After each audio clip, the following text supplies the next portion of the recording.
ప్రేమించిన దేవుడు ఎరికోని విడిచి ఆయన దగ్గర మనందరము చేరాలని దేవుడు ఈ కూటాన్ని ఏర్పాటు చేశాడు. ஆம் என்று சொல்லுகிறவர்கள் சத்தமாக ஒரு அல்லேலூயா சொல்லுவோமாக. ఆమేన్ అని చెప్పే వాళ్ళందరూ గట్టిగా హల్లెలూయా చెప్దాము. హల్లెలూయా హల్లెలూయా.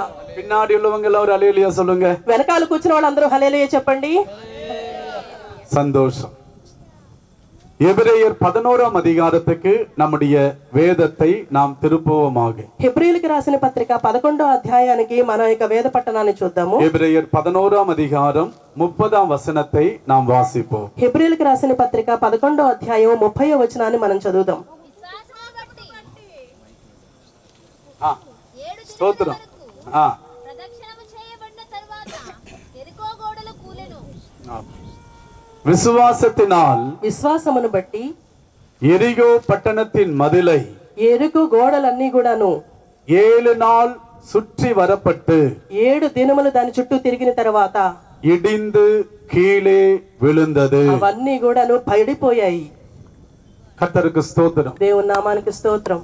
இந்த எரிகோவை பற்றி யோசுவா 6ஆம் அதிகாரத்தில் பழைய ஏற்பாட்டில் நாம் படிக்கிறோம். ఈ యొక్క ఎరికో గురించి మనము యెహోషువ గ్రంథం పాత నిబంధన గ్రంథంలో 6వ అధ్యాయం చూడగలం. எரிகோவை பற்றி அந்த மதிலை பற்றி நாம் பார்ப்போமானால் ఎరికో గోడల గురించి మనం చూసినట్లయితే அந்த மதிலனுடைய அகலமானது 27 அடி உள்ள ஒரு மதில் சுவர். దాని యొక్క లోతు దాని యొక్క ఇది చూసినట్లయితే 27 అడుగుల బలమైనది. అది 27 అడి అగలం ఉల్ల మదిల్ సువర్.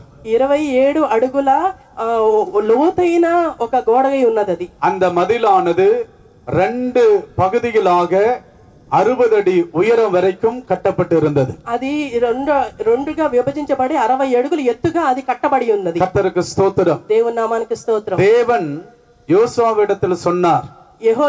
దేవుడు యెహోషువాకి ఇలాగ చెప్పాడు. யோசுவாவே என்று பெயர் சொல்லி அழைத்தார். యెహోషువాని పేరు పెట్టి పిలిచి ఉన్నాడు. யோசுவாவோடு பேசின ஆண்டவர் இந்த இரவு நேரத்தில் நாம் ஒவ்வொருவரோடு பேசுகிறார். యెహోషువాతో మాట్లాడిన దేవుడు ఈ రాత్రి కాల సమయంలో మనందరితో కూడా మాట్లాడుతున్నాడు. யோசுவா பயப்படாதே. యెహోషువా నువ్వు భయపడవద్దు. எரிகோவையும்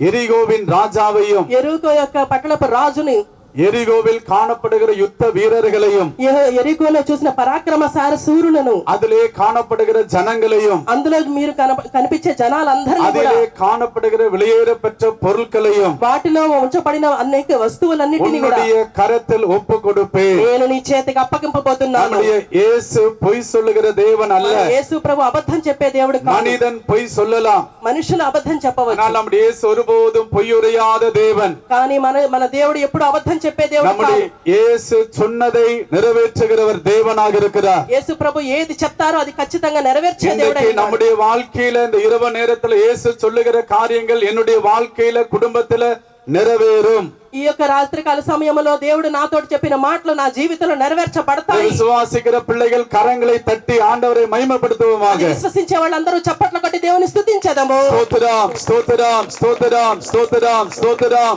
స్తోత్రం స్తోత్రం స్తోత్రం స్తోత్రం స్తోత్రం. இந்த எரிகோவின் மதிலை நாம் பார்த்தால் ఈ యొక్క ఎరికోను గురించి మనం మొదట్లో చూసినట్లయితే ஒரு மனிதன் உள்ளே போக முடியாது. అది ఒక మనిషి లోపలికి వెళ్ళలేడు. உள்ளே இருக்கிற ஒரு மனிதன் வெளியே வர முடியாது. లోపల ఉన్న మనిషి బయటికి రాలేడు. அப்படி பலம் வாய்ந்த 27 அடி உள்ள ஒரு மதில். అలాగా చాలా బలవంతమైన 27 అడుగులు ఉన్న ఎరికో గోడలై ఉన్నాయి. இந்த தேசத்தை நாம் சுதந்திரிக்க வேண்டுமானால், ఈ యొక్క ఎరుకు పట్టణాన్ని మనం స్వతంత్రించుకోవాలంటే, தேவனுடைய ஆசீர்வாதங்களை பெற்றுக்கொள்ள வேண்டுமானால், దేవుని ఆశీర్వాదాలు మనం పొందుకోవాలంటే நமக்கு முன்பாக காணப்படுகிற எரிகோவின் மதிலை நாம் இடிக்க வேண்டியது அவசியம். మన మధ్యలో కనపడే ఎరికో గోడలను పగలగొట్టడానికి ఎంతో చాలా అవసరమై ఉన్నది. எப்படி இது செய்வது? ఇది ఎలాగ చేయగలం? எப்படி இது செயல்முறையிலே கொண்டு வருவது? ఈ చేయడానికి ఎట్లాగా మనం ముందుకు సాగగలం? தேவன் சொன்னார். దేవుడు చెప్పాడు 6 நாள் ஒரு நாளைக்கு ஒரு முறை எரிகோவை சுற்றி வாருங்கள். ఆ దేవుడు ఏం చెప్పాడంటే 6 రోజులు ఒక్కొక్క రోజు ఒక్కొక్క ఆ ప్రాకారం చుట్టూ మీరు తిరగండి అని చెప్పాడు. அந்த வார்த்தையை அப்படியே கீழ்ப்படிந்தார்கள். వాళ్ళు అలాగే దేవుడు ఏదైతే చెప్పాడో ఆ మాటను అట్లాగే వాళ్ళు లోబడ్డారు. பிள்ளைகளுக்குள்ளே கீழ்ப்படிதல் இராவிட்டால், మన దేవుని బిడ్డలకి లోబడే స్వభావం లేకపోతే தேவன் நமக்கு தந்திருக்கிற ஆசீர்வாதங்களையும் கூட நாம் இழந்து போக கூடியதாக இருக்கும்.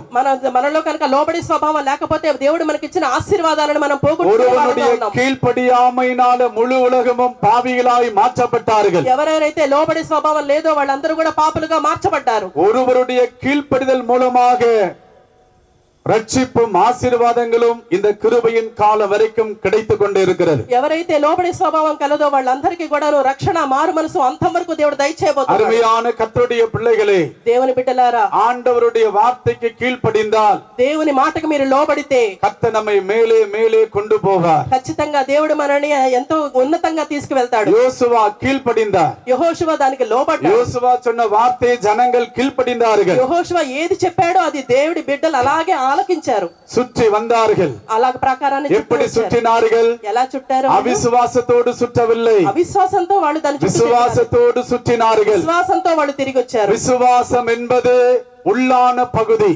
విశ్వాసం అనేది ఒక చాలా లోతైన అనుభవం అయి ఉన్నది. எனக்குள்ள இருக்கிற விசுவாசத்தை நீங்கள் காண முடியாது. నాకున్న విశ్వాసాన్ని ఎదుటి వాళ్ళు చూడలేరు. உங்களுக்குள்ள இருக்கிற விசுவாசத்தை நான் காண முடியாது. అలాగే మీలో ఏ విశ్వాసం ఉందో అది నేను ஆனால் చూడలేను. ரெண்டு பேருடைய விசுவாசத்தை நம்முடைய ஆண்டவர் கண்டு கொண்டிருக்கிறார். కానీ మన ఇద్దరి మధ్యలో ఉన్న విశ్వాసాన్ని దేవుడు చూస్తూ ఉన్నాడు. கர்த்தருக்கு ஸ்தோத்திரம். దేవునికి స్తోత్రం. அதோடு சேர்ந்ததுதான் துதி. అది దానితో కలిపితే 6 நாள் சுற்றி வந்தார்கள். 6 రోజులు చుట్టూ తిరిగి వచ్చారు. விசுவாசத்தோடும் துதியோடும் செய்தார்கள். విశ్వాసంతో స్తుతితోటి దాన్ని ఆరంభించారు. 7ஆம் நாள் சொன்னார், 7వ రోజు ఏం చెప్పారు? நீங்கள் 7 தரம் சுற்றி வர வேண்டும். 7వ రోజున 7 సార్లు మీరు తిరిగి రండి. அவர்கள் விசுவாசத்தோடு சுற்றினார்கள். వాళ్ళు చాలా విశ్వాసంతో அதோடு சேர்ந்து துதியோடு அதை செய்து வந்தார்கள். దాంతో పాటు స్తుతితోటి వాళ్ళు దాన్ని తిరిగి వచ్చారు. துதியும் விசுவாசமும் ஒரு கர்த்தருடைய பிள்ளைக்குள்ள இருந்தால், ఖచ్చితంగా ఒక స్తుతి విశ్వాసం అనేది దేవుని బిడ్డలో ఉన్నట్లయితే எரிகோவின் மதிலை மாத்திரமல்ல, ఎరుక పట్టణం మాత్రమే కాదు, இயேசு ஒரு வாக்குத்தத்தமாக ஒரு வசனத்தை கொடுத்திருக்கிறார். యేసు ప్రభు ఒక వాగ్దానంగా ఒక వాగ్దానం ఇచ్చాడు. உங்கள் விசுவாசமே உலகத்தை ஜெயிக்கிற ஜெயம் என்று ஆண்டவர் சொன்னார். లోకమును జయించే విజయం నీ యొక్క విశ్వాసమే అని దేవుడు చెప్పి ఉన్నాడు. நமக்கு ஆண்டவர் நல்ல பெயர்களை கொடுத்திருக்கிறார். దేవుడు మనందరికీ మంచి మంచి పేర్లు పెట్టాడు. அதுல பல பெயர்களில் ஒன்று, అందులో ఒక పేరులో ఒక పేరు ఏంటంటే விசுவாசிகள். విశ్వాసి. என்ன பேரு சொல்லுங்க? கர்த்தருடைய பிள்ளைகள் சொல்லுங்க. దేవుని బిడ్డలు చెప్పండి, ఏం పేరు దేవుడు ఇచ్చాడు మనకి? விசுவாசிகள். విశ్వాసులు. ஆனால் விசுவாசமே இருக்காது. కానీ విశ్వాసుల్లో విశ్వాసమే ఉండట్లేదు. அப்படி இருந்தா எப்படி இந்த எரிகோவின் மதில் கீழே விழும்? అలా అయితే ఎరుకు గోడలు ఎలా పగలగొట్టబడతాయి? ஆண்டவருடைய ஞானம் பாருங்கள். దేవుని జ్ఞానం చూడండి. நம்ம கையில ஒப்பு கொடுத்திருந்தா சில வேலையில முயற்சி பண்ணி திறப்போம். திறந்தத பிசாசு மறுபடியும் மூடுவான். இந்த வேலையே வேண்டான்னு ஆண்டவர் கண்டுபிடிச்சார்.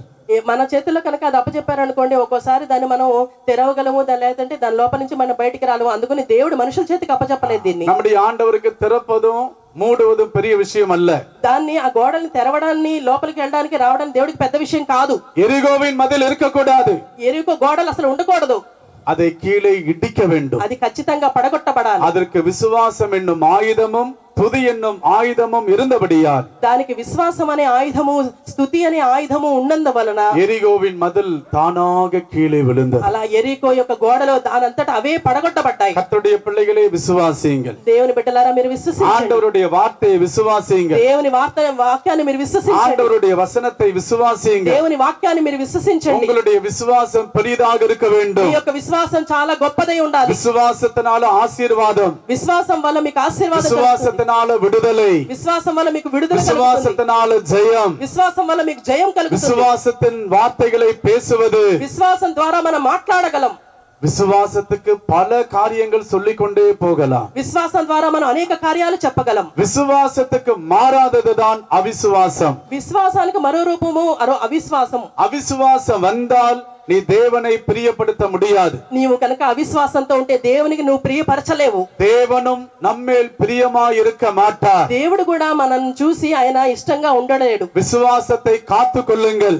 అందుకని విశ్వాసాన్ని జాగ్రత్తగా కాపాడుకోవాలి. அப்போஸ்தலனாகிய பவுல் நமக்கு ஒரு மாதிரியாக இருக்கிறார். అపొస్తలుడైన పౌలు మనకి ఒక మాదిరికరంగా ఉన్నాడు. உலகத்தில் எத்தனையோ போராட்டங்கள் போராடுகிறார்கள். ఈ యొక్క లోకంలో చూసినట్టయితే ఈ లోకంలో ఎంతో పోరాటాలు ஆனால் పోరాడుతున్నారు. பவுல் ஒரு காரியத்துக்காக போராடினார். కానీ పౌలు ఒక పోరాటం గురించి పోరాడాడు. விசுவாசத்துக்காக போராடினார். ఆయన విశ్వాసం కోసం పోరాడాడు. நல்ல పోరాட்டத்தை போராடினேன். మంచి పోరాటాన్ని నేను పోరాడి తిని ஓட்டத்தை முடித்தேன். నా యొక్క పరుగుని తుదముట్టించి తిని விசுவாசத்தை காத்துக்கொண்டேன். విశ్వాసాన్ని నేను కాపాడుకుంటుని இது முதல் கொண்டு நீதியின் கிரீடம் எனக்காக வைக்கப்பட்டிருக்கிறது. మొదలుకొని నీతి కిరీటం నా కొరకు ఉంచబడి ఉన్నది. என்றைக்கானாலும் இந்த சரீரம் மண்ணோடு மண்ணு போக போகிறது. ఎందుకంటే మన శరీరము మట్టిలో కలిసిపోతోంది. விசுவாசத்துக்கு அழிவு இல்ல.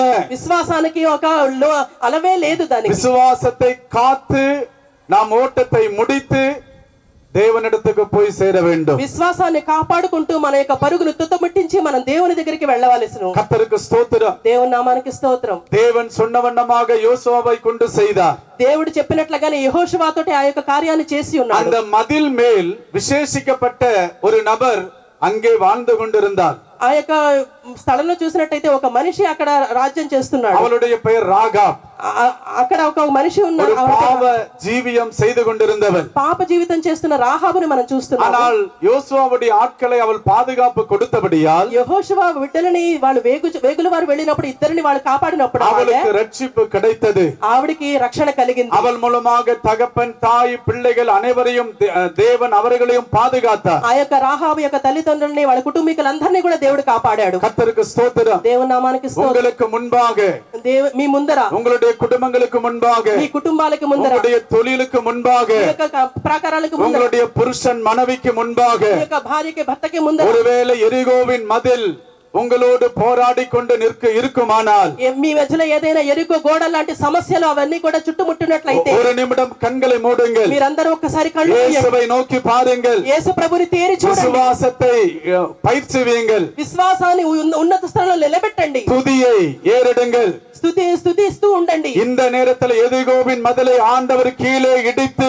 அது தள்ளுவதனை காண்பாய். ఈ యొక్క రాత్రికాల సమయంలో మీ చుట్టుముట్టిన ఎరుకో గోడలు దేవుడు நீ పగలగొట్టును. வாழ்க்கையிலே முன்னேற முடியாதிருந்த எல்லா தடைகளையும் ஆண்டவர் உடைத்து கீழே போடுகிறார். ఈ మధ్య ముందర ఏమేమైతే సమస్యలు ఉన్నాయో వాటన్నిటిని కూడా దేవుడు పడగొట్టబోతున్నాడు. மனுஷனால கூடாததுதான், అది మనుషులకు అసాధ్యం. ஆனால் என் இயேசுவினால் ஆகும். కానీ అది యేసు ప్రభు వల్ల సాధ్యమే. விசுவாசிக்கிற பிள்ளைகளால் அது ஆகும். విశ్వాసించే వాళ్ళందరికీ కూడా అది సాధ్యమే. விசுவாசிக்கிற பிள்ளைகள் ஒரு அல்லேலூயா சொல்லுவோமாக. విశ్వసించే వాళ్ళందరూ ఒక హల్లెలూయా చెప్పండి. அல்லேலூயா. హల్లెలూయా. கர்த்தருக்கு ஸ்தோத்திரம். దేవుని నామానికి స్తోత్రం. இதை இடிப்பது மாத்திரமல்ல, ఇది పగలగొట్టడం మాత్రమే కాదు, ஆண்டவர் சொன்னார் இதை இடித்ததை அனைத்தும் அக்கினியினால் என்ன செய்யணும்? அடுத்தது நீங்க சொல்லுங்களே. ఇది పగలగొట్టడం మాత్రమే కాదు, వీటిని అగ్నితో ఏం చేయాలని చెప్పాడు దేవుడు. మీరు చెప్పండి, சொல்லுங்க, என்ன செய்யணும்? అగ్నితో ఏం చేయాలి? தயவு செய்து பேசுங்க. అగ్నినాల తీ కొలుతి చుట్టెరికணும். అగ్నితోటి దాన్ని కాల్చి వేసి మొత్తం అన్నంతటిని భూస్థాపన చేయాలి. இத கடைசி பகுதிக்கு கொண்டு போயிடலாம். ఇది ఆఖరికి మనం చూద్దాము. రెండవ విషయం ఏంటంటే, யோசுவாவிட்ட ஆண்டவர் சொன்னார், యెహోషువతో దేవుడు ఇలా చెప్పాడు, எரிகோவை கட்டாதே என்று சொன்னார். ఎరికోని నువ్వు కట్టద్దు అని చెప్పాడు. படிங்கள், யோசுவா 6ஆம் அதிகாரம் கடைசி வசனத்தை வாசிப்போம். యెహోషువ గ్రంథం 6వ అధ్యాయము ఆఖరి వచనాన్ని మనం చదువుదాము. యెహోవా యెహోషువకు తోడై ఉండెను గనుక అతని కీర్తి దేశమంతటను వ్యాపించెను. 26:26. ఆ కాలమున యెహోషువ జనుల చేత శపథము చేయించి వారికి ఇలాగూ ఆజ్ఞాపించెను, ఎవడు యెరికో పట్టణమును కట్టించబూనుకొనునో వాడు యెహోవా దృష్టికి శాపగ్రస్తుడగును. వాడు దాని పునాది వేయగా వాని జ్యేష్ఠ కుమారుడు చచ్చును. దాని తలుపులను నిలువనెత్తగా వాని కనిష్ట కుమారుడు చచ్చును. தேவன் ஒரு காரியத்தை நம்முடைய வாழ்க்கைக்கு தடையா இருக்கிற காரியத்தை இடித்து அவர் தள்ளின பிறகு, దేవుడు మన జీవితంలో ఏదైనా ఒక కార్యం అడ్డంగా ఉంటే దాన్ని పగలగొట్టిన తర్వాత ஆண்டவர் யோசுவாவுக்கு சொல்லுகிறார், ஒரு மனிதனும் ఎరిగోవై కట్టకూడదు. అది పగలగొట్టిన తర్వాత మళ్ళీ తిరిగి ఏ మనుష్యుడు కూడా దానిని కట్టకూడదు అని దేవుడు చెప్తున్నాడు. அப்படி கட்டினால் முதலாவது அவன் சபிக்கப்பட்டவன். అలా కట్టిన ఎవరైతే కడతారో వాళ్ళు శపింపబడిన వారైతారు. இதை உணராமல் மறுபடியும் துணிந்து போய் கட்டினால் அந்த வீட்டில் 2 மரணம் உண்டாகும் என்று சொன்னார். ఒకవేళ దేవుని మాటకి లోబడకుండా వాళ్ళు తిరిగి కడితే కనుక వాళ్ళ కుటుంబంలో 2 రకాల మరణాలు సంభవిస్తాయని చెప్తున్నాడు దేవుడు. இது தேவனுடைய வார்த்தை. ఇది దేవుని మాట అయి ఉన్నది. அன்றைக்கு யோசுவா அப்படியே சொன்னார். అప్పుడు యెహోషువ ఇలాగే చెప్పి ఉన్నాడు. யாரும் அதை செய்ய முன் வரவில்லை. ఎవ్వరూ దాన్ని చేయడానికి ముందుకు రాలేదు. ஆனால் ஒரு மனிதன் முன்னே வந்தான். కానీ ఒక మనిషి మాత్రము దాన్ని కట్టడానికి వచ్చాడు. அவன் வாழ்ந்து கொண்டிருப்பது பெத்தேலில். అతను ఉండేది బేతేలు స్థలంలో నివసించేవాడు. கர்த்தர் என்னையும் உங்களையும் மேன்மையான ஒரு இடத்துல வைத்திருக்கிறார். దేవుడు మిమ్మల్ని నన్ను కూడాను ఒక ఉన్నతమైన స్థలంలో దేవుడు ఉంచాడు. அதை ஒருவரும் இழந்து போக கூடாது. అది ఎవరు కూడా నష్టపరచబడకూడదు. தேவன் நம்மை வைத்த இடத்துல இருந்து புசித்து குடித்து ஆண்டவரை மகிமைப்படுத்தி ஆண்டவருக்காக வாழ கற்றுக்கொள்.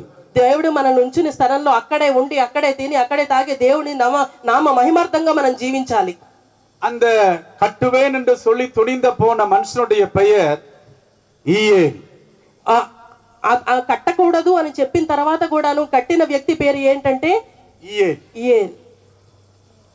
அவன் வாழ்ந்து கொண்டிருந்த இடம் பெத்தேல்.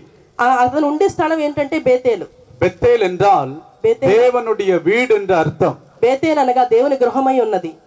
பெத்தேல் என்றால் தேவனை தரிசிக்கக்கூடிய இடம். బేతేల్ అనగా మనం దేవుని దర్శనం చూసే స్థలమై ఉన్నది. பெத்தேலை பற்றி பழைய ஏற்பாட்டிலும் புதிய ஏற்பாட்டிலும் அநேக சத்தியங்கள் காணப்படுகிறது. బేతేలు గురించి మనం చూసినట్లయితే పాత నిబంధనలోను కొత్త నిబంధనలో కూడా అనేక సత్యాలను మనం చూస్తూ ఉండవచ్చు. தேவனுடைய வீடாக என்னையும் உங்களையும் ஆண்டவர் மாற்றி இருக்கிறார்.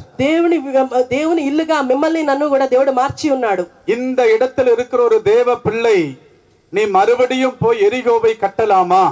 ఈ స్థలంలో ఉన్న నువ్వు తిరిగి మళ్ళీ వెనక్కి వెళ్ళి ఎరికోని కట్టవచ్చా? அப்படி எரிகோவை போய் கட்டினால் ஆண்டவர் சொல்லுகிறார் உன்னுடைய மூத்த மகன் மரிப்பான். అలాగా వెళ్ళి నువ్వు ఎరికోని కట్టినట్లయితే నీ జ్యేష్ఠ కుమారుడు చనిపోతాడు అని చెప్తున్నాడు దేవుడు. எரிகோவுக்கு அஸ்திபாரம் போட்டால் மூத்த மகன் மரிப்பான். ఎరికోకి పునాది కనుక నువ్వు వేసినట్లయితే జ్యేష్ఠ కుమారుడు చనిపోతాడు. இதையும் உணராமல் நீ அதற்கு நிலக்கால் வைத்தால் உன்னுடைய இளைய குமாரனும் மரிப்பான். ఒకవేళ కనుక నువ్వు అది పట్టించుకోకుండా వాటి తలుపుల్ని కనుక నువ్వు పెడితే కనుక కనిష్ఠ కుమారుడు కూడా చనిపోతాడని చెప్తున్నాడు. எல்லாரும் கீழ்ப்படிந்து இருக்கும்போது நானும் நீங்களும் ஏன் கீழ்ப்படியாமை காட்ட வேண்டும்? అందరూ కూడాను లోబడి స్వభావం ఉన్నప్పుడు మీరు నేను మాత్రము లోబడకుండా ఎందుకు ఉండాలి? இவன் போய் எரிகோவுக்கு அஸ்திபாரம் போட்டான். ఇతను చూస్తే ఆ ఎరికోకి వెళ్ళి పునాది వేసి ఉన్నాడు. என்ன நடந்தது? ఏం జరిగింది? தன்னுடைய மூத்த மகனுடைய பெயர் அபிராம் செத்து போனான். అతని జ్యేష్ఠ కుమారుడైన అభిరాము చనిపోయాడు. அதையும் உணராமல் அடுத்தது அந்த எரிகோவுக்கு வாசல்களை வைத்த போது இளைய குமாரன் அவனுடைய பெயர் செகுப் அவனும் செத்து போனான். అలా జ్యేష్ఠ కుమారుడు చనిపోయినప్పటికీ అతను ఏమి పట్టించుకోకుండా వాటి తలుపులను కూడా అతను పెట్టినందువల్ల అతని కనిష్ఠ కుమారుడైన జకబ్ కూడా చనిపోయాడు. இந்த இடத்துல இளைய குமாரன் அபிராம் என்றால் என்ன? ఈ సమయంలో అభిరామ్ అనగా ఏంటి? நாம் எரிகோவை கட்டினால் நமக்குள் காணப்படுகிற அபிராம் செத்து போவான். మనం కనుక ఎరికోని కట్టినట్లయితే మనలో ఉన్న అభిరాము చనిపోతాడు. அந்த மூத்த மகனுக்கு ஒரு ஆவிக்குரிய அர்த்தம் கொடுக்கலாம்.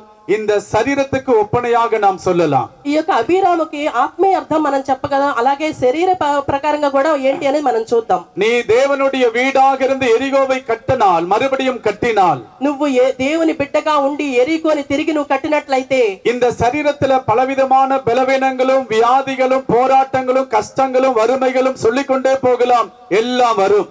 నువ్వు కనుక తిరిగి ఎరికోని కట్టినట్లయితే నీ శరీరంలో అనేక వ్యాధులు బాధలు కష్టాలు నష్టాలు ఇవన్నీ కూడా చెప్పలేని అలవగా వస్తాయి. ஏனென்றால் மனிதனை ஆண்டவர் முதலாவது மண்ணில் இருந்து எடுத்து சரீரத்தை தான் முதலாவது உருவாக்கினார். ఎందుకంటే అది ఆది యందు మనం చూసినట్లయితే దేవుడు మట్టి నుంచి మానవుణ్ణి రూపించాడు. எரிகோவை நேசித்து கட்டினால் நம்முடைய சரீரத்துல பல தீய சக்திகள் தாக்குதல்கள் உண்டாகும். ఎరికోని కనుక మళ్ళీ తిరిగి కట్టినట్లయితే పాత స్వభావాలు వాటన్నిటిని కూడా దేవుడు తిరిగి మనకి అలాంటి పాత స్వభావాలు వస్తాయి. அந்த இளைய குமாரன் யாரை வெளிப்படுத்துகிறது? కనిష్ఠ కుమారుని ఏం చూపిస్తుంది? அவன் ஆவிக்குரிய மனிதன், ఆత్మీయమైన వ్యక్తి. అతను தேவன் மனிதனை சரீரத்துல ஃபர்ஸ்ட் உருவாக்கி இரண்டாவதுதான் ஆவியை, அவருடைய ஆவியை மனிதனுக்கு சுவாசமாக கொடுத்தார். కనిష్ట కుమారుడు దేని చూపిస్తుందంటే ఆత్మీయ మనిషిని చూపిస్తుంది. దేవుడు మనిషిని శరీరంగా రూపించి ఆ తర్వాత అతనికి జీవాత్మనిచ్చి ఆత్మని దయచేశాడు. எரிகோவை கட்டினால் நம்முடைய சரீர பிரகாரமான நஷ்டங்களும் ஆவிக்குரிய நஷ்டங்களும் திரும்பி போன சாபங்களும் நம்மை தொடர்ந்து வந்து கொண்டேதான் இருக்கும். మనం కనుక ఎరికోను తిరిగి కట్టినట్లయితే కనుక శరీర ప్రకారంగాను కష్టాలు అనుభవిస్తాము, ఆత్మీయ ప్రకారంగాను మన శ్రమలు అనుభవించవలసి వస్తుంది. கர்த்தருக்கு ஸ்தோத்திரம். దేవుని నామానికి స్తోత్రం. ஒருவேளை அறிந்தோ அறியாமலையோ நீங்கள் இதை செய்திருப்பீர்கள் ஆனால் ఒకవేళ ఏదైనా తెలుసో తెలియకో మీరు ఏదైనా తప్పులు చేసి ఉంటే இன்றைக்கு ஆண்டவரிடத்துல மன்னிப்பு கேளுங்கள். ఈ రాత్రి కాల సమయంలో దేవుని సన్నిధిలో మనం எரிகோவை ஒருவரும் கட்டக்கூடாது. ఎరికోని ఎవ్వరూ కూడా కట్టకూడదు. நாம் கட்ட வேண்டிய 3 காரியங்கள் வேத புஸ்தகத்தில் அழகாக ஆவியானவர் எழுதி வைத்திருக்கிறார். మనం కట్టాల్సినవి 3 విషయాలు దేవుడి వాక్యంలో చక్కగా రాసి ఉన్నాడు. நெகேமியா 2ஆம் அதிகாரத்துக்கு வரும் பொழுது నెహెమియా 2వ అధ్యాయానికి మనం వచ్చినప్పుడు ஒரு தேவ பிள்ளை கூடி எருசலேமை கட்ட வேண்டும். ఒక దేవుని బిడ్డ యెరూషలేముని కట్టాలి.